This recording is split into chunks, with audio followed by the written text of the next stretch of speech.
अभी अभी आप बहनों भाइयों के सम्मुख जो दिव्य गीत बज रहा था वो कितना प्रेरणादायक था।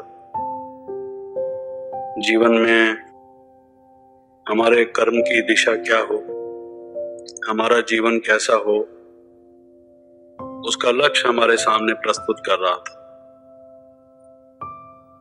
कोई व्यक्ति किसी कारण, कोई व्यक्ति किसी बहाने दुनिया में इस लक्ष्य से भटक जाता है। हर एक व्यक्ति के मन को अगर कचोट के देखा जाए, उसकी गहराई में उतरा जाए, तो हमने देखा है कि कोई व्यक्ति ऐसा नहीं जो जीवन में नेक बनकर, अच्छा बनकर, पवित्र बनकर न चलना चाहता हो। गवर्नमेंट ने मंगावली ओपन एयर जेल में मध्य प्रदेश में जिन डाकुओं ने समर्पित किया था जयप्रकाश नारायण जी के सन्मुख, उनको वहां उन्होंने रखा था। ऐसे डाकुओं को जिन्होंने बहुत से कत्ल किए थे, बहुत लूट मार की थी, उनसे भी मिलने का हमें इत्तेफाक हुआ, हमें उनकी सेवा करने का अवसर दिया गया। उन्होंने अपनी जीवन कहानी भी लिखी। हम लोगों से बातचीत में भी बताया कि उनकी भी इच्छा ये बनी रहती थी कि जंगल का जीवन कब तक, ये लोगों को रुला के अपना पेट भरना, बेगुनाहों को मारना, ये ठीक काम नहीं है। उनकी अंतरात्मा भी उन्हें कोसती थी कि ये तुम्हारा जीवन ठीक नहीं, मनुष्य जीवन को तुम व्यर्थ कर रहे हो, ऐसा उन्होंने हमें बताया था। उनमें से भी कई गैंग्स थे जो सरेंडर हुए थे, उनमें भी कोई एक व्यक्ति भी ऐसा नहीं था जो ये कहता हो कि मेरी ज़मीर में ये आवाज नहीं उठी कि तुम गलत काम कर रहे हो। लेकिन हर कोई अपनी अपनी मजबूरियां सुनाता था कि हम डाकू बने कैसे।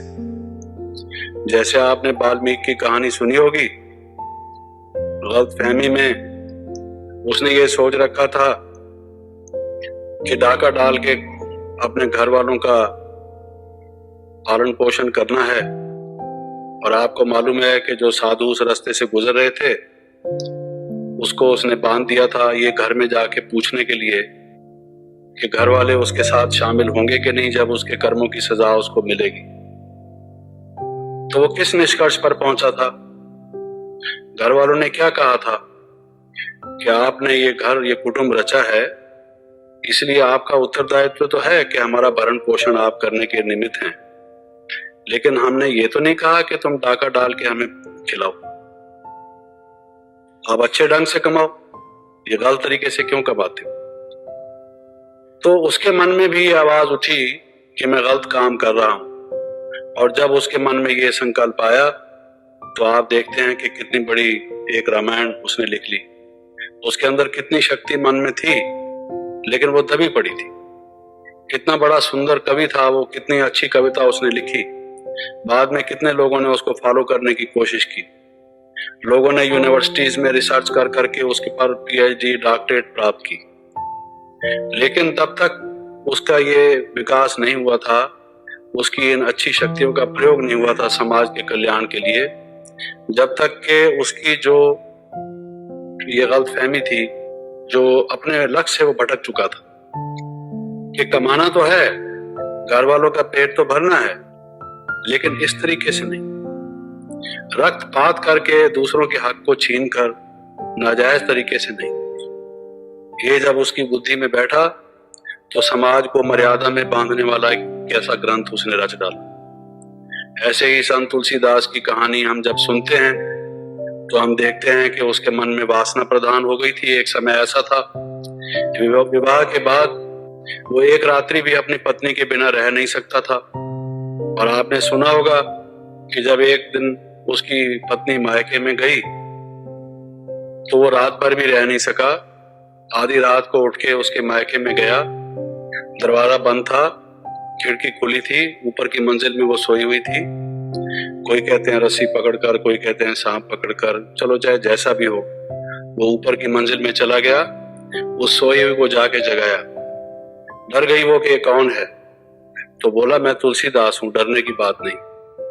लेकिन उसको इतना सदमा पहुंचा कि मेरा पति यहां तक आके पहुंचा है, दरवाजा बंद है और ये खिड़की से अंदर कूद कर आया है। घर वालों को मालूम पड़ेगा तो इसका भी नाम बदनाम होगा, मेरा भी नाम बदनाम होगा। ये क्या करता है? तो उसने उसको कह दिया कि अगर इतनी प्रीति जो तुम्हारी मेरे देह में है, अगर यही राम से होती, यही भगवान से होती, तो तुलसीदास तुम कहां के कहां पहुंच जाते। और वो बात उसको स्पर्श कर गई, उसके मन को लग गई।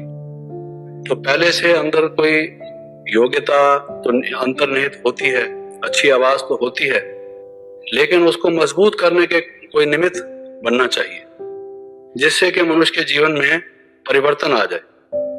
तो मैं कह ये रहा था कि आज तक संसार में हम कितने देशों में गए, कितने लोगों से मिले, राजनीति के क्षेत्र में बड़े हैं बहुत से लोग, व्यापार के क्षेत्र में बड़े हैं, उद्योग के क्षेत्र में बड़े हैं, लेकिन हम लोग उनकी कमियां, कमजोरियां, खराबियां भी सामने आती हैं, तो भी हमने ये देखा है कि अंदर उनमें थोड़ी सी ये आवाज भी, चाहे मध्यम हो, है जरूर कि हमें जीवन में अच्छा बनना चाहिए, नेक बनना चाहिए, ऊंचा उठना चाहिए। जरूरत इस बात की है कि उनको ऐसा संग मिले, कहीं ऐसी कोई बात मिले जो उनके उस अंदर की आवाज को मजबूत कर दे और वो फिर अच्छाई के मार्ग पर चलने लग जाए। जैसे मैंने प्रारंभिक दिन जब यहाँ उद्घाटन समारोह हो रहा था, तब भी कहा था कि हर एक व्यक्ति चाहता है, आप देखिए लोग शांति पाठ करते हैं बैठकर, ओम शांति देव अंतरिक्षे गोम शांति पृथ्वी शांति रापा, शांति मंत्र का पाठ करते हैं। अवश्य ही उनके मन में शांति की इच्छा होती है, जब भी तो करते हैं। भावना उनकी यही होती है कि घर में शांति हो, परिवार में शांति हो, समाज में, विश्व में शांति हो। लेकिन कई बार जब अभी उठते हैं, पत्नी से पूछेंगे खाना बना, हमें काम पर जाना है, जल्दी लाओ, वो कहेंगी अभी तो नहीं बना। तो रोज तुम लेट करती हो, ये है वो है, मैं नहीं खाता, मैं जा रहा हूं। वो शांति पाठ एक तरफ रह जाता है, अशांति पाठ शुरू हो जाता है। तो इच्छा एक है और मनुष्य का कर्म मनुष्य दूसरा कर बैठता है। उसका कारण यह है कि ये हमारा विवेक दुर्बल हो गया है। क्योंकि आप देखेंगे, एक बात सब मानते हैं कि जैसा कर्म हम करेंगे वैसा फल हम भोगेंगे। ये एक शाश्वत सिद्धांत है, यूनिवर्सल ट्रूथ है। ये विज्ञान वाले कहते हैं एक्शन का रिएक्शन होता है। एग्रीकल्चर वाले, एक आमतौर से किसान भी कहता है जैसा बीज बोओगे वैसा काटोगे। हर एक व्यक्ति किसी न किसी भाषा में इस सिद्धांत को मानकर चल रहा है कि जैसा हम कर्म करते हैं वैसा फल हमें भोगना पड़ता है।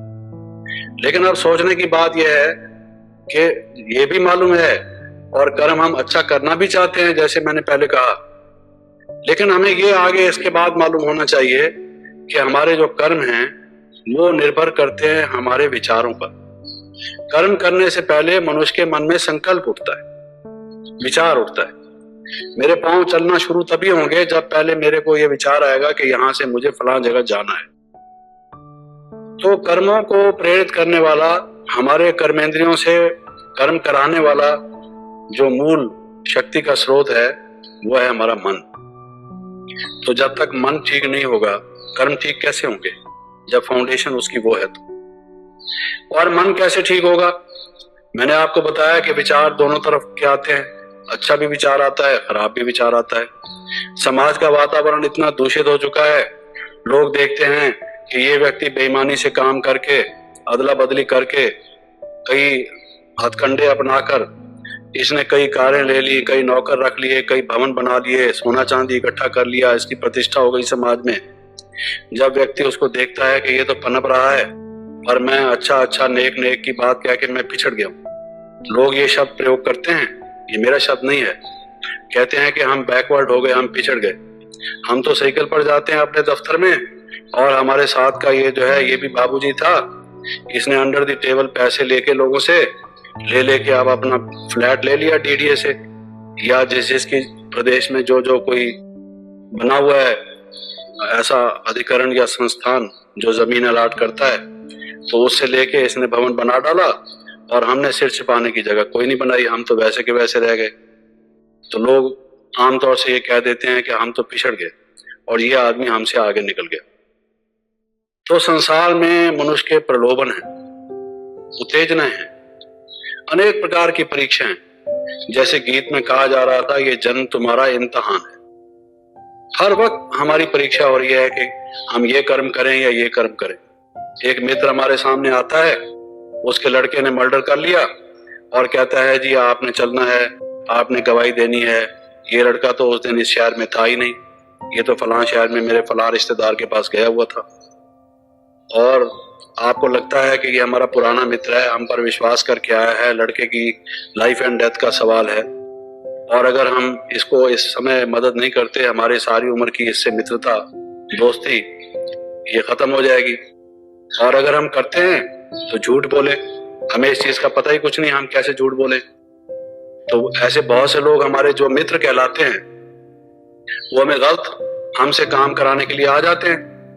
जो राजनीतिक क्षेत्र में उनको भी पता है कि जो उनको वोट देते हैं वो बहुत दफा गलत काम उनके पास ले आते हैं दबाव डालने के लिए कि जी ये हमारा काम कर लीजिए। वो अंदर से उनको आवाज आती है ये काम ठीक नहीं है, हम नहीं करना चाहते, लेकिन समझते हैं कि ये ओपिनियन लीडर है, इसको हमने बिगाड़ दिया, ये तो जगह जगह हमारा खिलाफत करेगा। समस्या है मनुष्य के सामने, कोई उस समस्या से आगे नहीं झुकते। कहते हैं नहीं, हम तो, हमारी क्लीन पॉलिटिक्स है, हमारी वैल्यू बेस्ड पॉलिटिक्स है, हम गलत काम नहीं करेंगे। नाराज होता है तो क्या है, हम आखिर असूल भी हमारे जीवन की कोई चीज है कि नहीं? आखिर लोगों को एक दिन मालूम पड़ जाएगा कि ये असूल का व्यक्ति है। बिगड़ता है तो हम कोई इसको जानबूझ के ना थोड़ी कर रहे हैं। जो करने जैसा काम है वही करेंगे, जो नहीं करने जैसा वो कैसे इसके कहने से कर देंगे। ऐसे भी लोग होते हैं, और ऐसे भी होते हैं जो थोड़ा दबाव में आकर उस समय जल्दी में, जैसे मन की स्थिति होती है, अगर सतोगुणी वृत्ति हो तो मनुष्य ना कर देता है, कमजोरी हो थोड़ा मन में, किसी वक्त मनुष्य दबा हुआ सा हो तो ना चाहते हुए भी अनमने मन से मान लेता है। तो हमारा मित्र मंडल, हमारे आसपास के लोग, हमारा सर्कल ये ऐसा हो गया है जो हमें मजबूर करता है हम इस किस्म के काम करें। इसलिए किसी ने कहा, O God save me from my friends, I will take care of my enemies. दुश्मनों से तो मैं अपने आप निपट लूंगा, हे भगवान आप मुझे मेरे दोस्तों से बचाओ। क्यों दोस्तों से बचाओ? दोस्तों से मिलना, बातचीत करना तो अच्छा लगना चाहिए, और भगवान को बैठ के प्रार्थना कर रहा है कि हे भगवान आप मुझे मेरे दोस्तों से बचाओ। क्यों? ऐसी जो उल्टी मत दे, मनुष्य को दलदल में फंसाए, गलत रास्ते पर ले जाए, वो हमारा कोई सही माने में दोस्त थोड़ी है। आज नहीं तो कल हम पकड़े जाएंगे। वो कहते हैं भी भगवान के दरबार में देर है, अंधेर तो नहीं, न्याय तो होगा। अगर हम इस बात को मानकर चल रहे हैं कि कर्मों का फल हमें मिलेगा, तो हमें ये सोचना चाहिए कि is he my friend in real sense of the term और ही इज माई एनिमी। इसलिए गीता में ये कहा गया है, हे अर्जुन आत्मा अपना ही शत्रु भी आप है, आत्मा अपना मित्र भी आप है। अगर हम ये समझकर चलते हैं कि जो दिव्य गुण हैं, जो सतोगुण हैं, जो अच्छी मर्यादा है, अच्छे नियम हैं, उनको अगर हम अपना कर चलते हैं तो हम अपने मित्र आप हैं, हमारा कोई बाल भी बांका नहीं कर सकता। मैं आपको ऐसे अनेक अनुभव के बातें बता सकता हूँ। मेरे अपने जीवन में मेरे 8 और 10 टाइम मेरे मर्डर की अटेम्प्ट्स हुई हैं, मैं आपको बताता हूँ।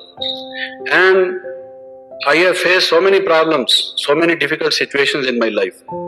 लेकिन मनुष्य को जो सत्यता का बल है, जो अंदर से निर्भयता आती है, शरीर तो एक दिन किसी ने छोड़ना ही है, लेकिन जो ये एक मनुष्य के मन की संतुष्टता है कि भगवान की दी हुई आज्ञाओं के अनुसार जो कर्म के अच्छे नियम होने चाहिए उसके अनुसार मैं चल रहा हूं। सचमुच में अगर हमारा निश्चय अडोल है, अडिग है, तो मैंने अनुभव किया है, I can give you so many practical events from my life, कि वो परमात्मा सर्वशक्तिमान किस प्रकार से हमारी सहायता करता है। जहां हमारे सो कॉल्ड फ्रेंड्स भी नहीं पहुंच सकते, रिलेटिव्स भी नहीं पहुंच सकते, और सब भी इनकार कर देते हैं, वहां पर भी वो एक हमारी मदद करता है।